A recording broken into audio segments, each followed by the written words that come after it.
it's me again, Rochelle, welcoming you all to my channel. Today, I'm with my family, my husband, Johan, and Gabi. And for today, we will about to share you another Sri Lankan dish. It's a deviled prawn. So without further ado, let's get started.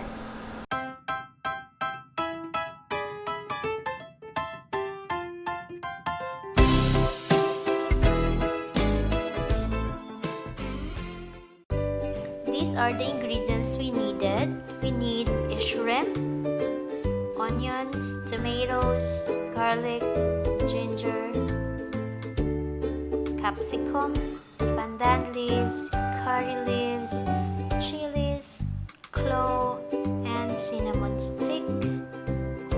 We need also the salt, the pepper, the yellow powder, and the chili flakes, and the oil and the soy sauce.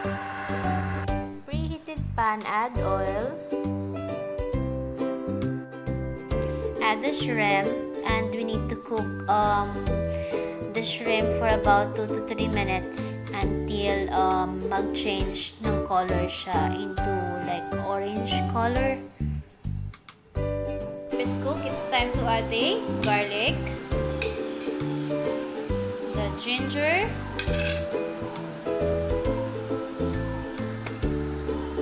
curry leaves, pandan leaves,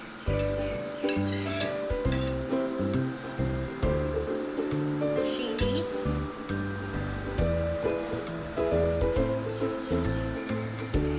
clove, and the cinnamon stick.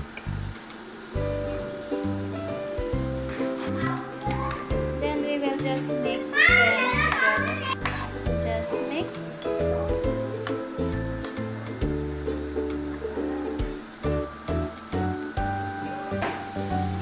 Turmeric powder.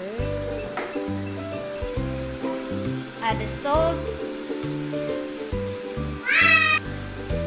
pepper,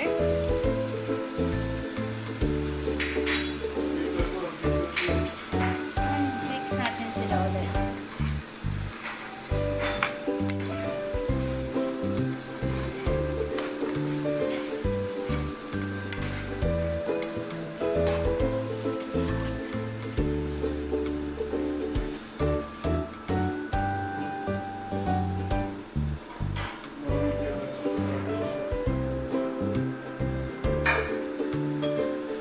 Add the onions,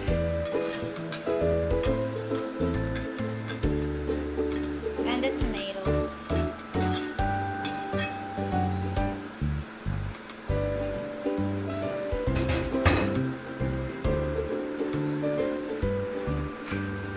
And mix natin sila ulit.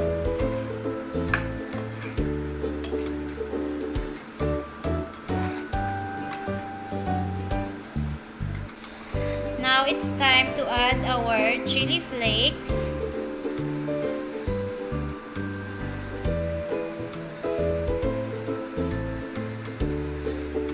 Mix. We can add as well sugar. For those who would like to have a little sweetness. So sugar is for alternative use only, guys. Again, so that all those ingredients, spices will be incorporated. And now we're adding the soy sauce.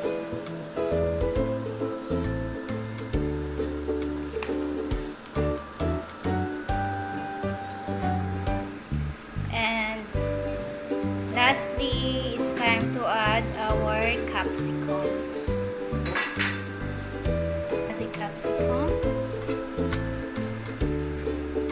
It's a very easy dish that you can try it as well at home. And now we will just cook for another 1 more minute. 2 minutes.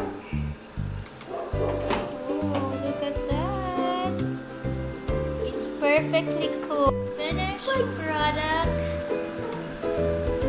deviled prawns.